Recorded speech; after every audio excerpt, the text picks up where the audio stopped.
Let's talk about the win. What exactly did it say about the Patriots? Skip Bayless. Stephen A. Smith, obviously on the road in a very loud dome against the NFL's #1 offense, the New England Patriots proved again that I think they are easily the best team in the National Football League. This was a tour de force. Let's talk first about the Patriots defense, which held Andrew Luck's offense to 137 yards below its average. That had something to do with time of possession, which the Patriots won by 10 minutes. But how about Tom Brady? I keep hearing that Tom Brady had an off night last night. His offense converted 9 of 12 third downs. And when it was time to be money, Tom Brady was as money as you can get because 6 of those third down conversions were by the pass. How about Gronkowski? Has he not turned into the new Marshawn Lynch? After catch, he just beasted on the final touchdown that we saw. He just said, I'm not going to be denied. I got a cheap penalty, at least he thought, for blocking excessively out of bounds. So he said, you will not keep me out of your end zone. Here I come. And now, let's talk about Bill Belichick strikes again. Silly me.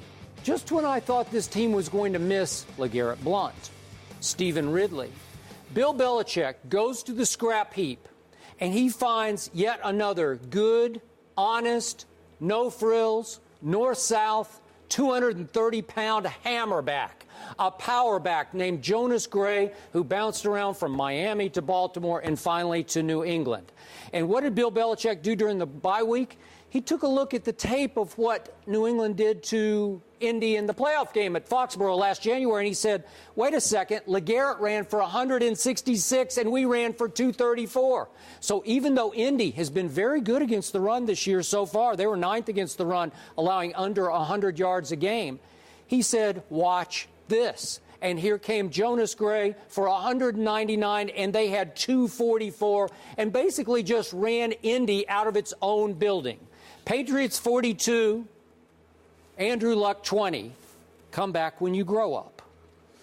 I think that's unfair to Andrew Luck, and I think that's you taking a gratuitous and unnecessary shot at Andrew Luck. The Indianapolis Colts lost this game because of their inability to stop the run. It's just that simple. Jonas Gray ran all over them, 199 yards rushing, and when you saw it from the very beginning that he was running the ball effectively, and he put the Indianapolis Colts defense on its heels. They were 5 for 5 in terms of converting in the red zone. We understand that from the New England Patriots. We know what they're capable of. But Tom Brady barely had to work yesterday. That's really what this comes down to. He barely had to work? Did you see him on third down? I understand. He was masterful on third down. That's not the point. Oh, the point is that when you can run the ball effectively, when you can run the ball at will, it opens up a lot of things for a lot of people. Now, Tom Brady is great of his own right, and we understand that because he's proven it time and time and time again. So to know the greatness that exists within Tom Brady, and then to give him a guy that's averaging over 4 yards a carry, that rushes for nearly 200 yards, that the Indianapolis Colts seemed ill-equipped to stop all afternoon long,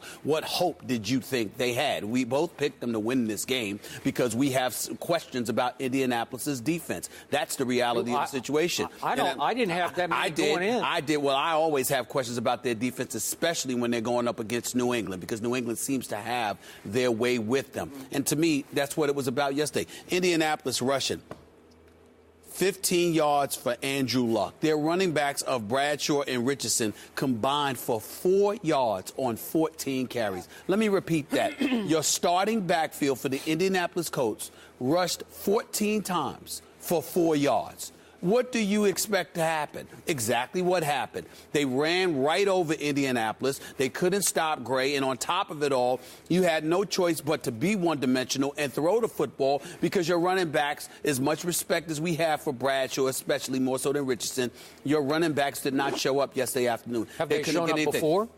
In other games, they showed up against the Philadelphia Eagles. Yes, they did. They've showed up against several people this year. They have. But New England's defense is improving. We understand that. Yeah. You saw Revis on Hilton. Hilton was neutralized, only had about 24 yards on about 3 catches. He was targeted about 7 times. Revis was also on Reggie Wayne. Well, he was on Reggie Wayne, but he also had some time with Hilton as well. I'm just looking at him. I'm looking at McCourty. I'm looking at these boys, and we understand what New England's defense is capable of doing. They may bend, but they won't necessarily break, especially when their offense is clicking, and their offense was was in no danger of not clicking yesterday because Indianapolis seemed ill-equipped to stop the rush.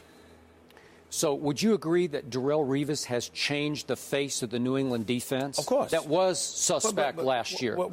Well, we kind of a lot of people didn't think he was Revis anymore. I think he's turned back into Revis. Well, you could say he turned back into Revis, but both of us felt that this would happen because of the combination of who Revis is as a talent combined with Bill Belichick coaching him. So the combination of those two things, along with the Hall of Fame quarterback who's capable of moving the chains, you know that you're going to have a lot of opportunities as a defense to make things happen.